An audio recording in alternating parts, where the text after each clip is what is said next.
গল্পের শুরু হয় উত্তরের বরফে ঢাকা অঞ্চলে।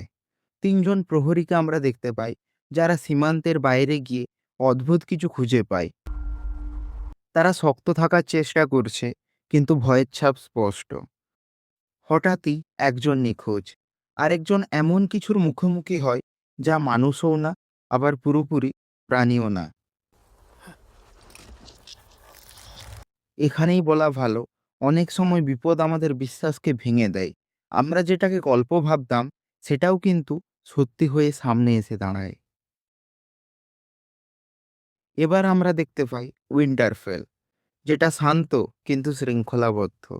লর্ড এডার্ড স্টার্ক নিজ হাতে একজন পলাতক সৈনিককে শাস্তি দিচ্ছেন। তার সন্তানরা কিন্তু পাশে দাঁড়িয়ে রয়েছে। তিনি শেখাচ্ছেন যে বিচার করবে সেই কিন্তু শাস্তিও দেবে। এটা শুধু একটা সংলাপ না, এটাই হলো তার চরিত্র। जो इंसान सजा सुनाता है तलवार वही चलाता है।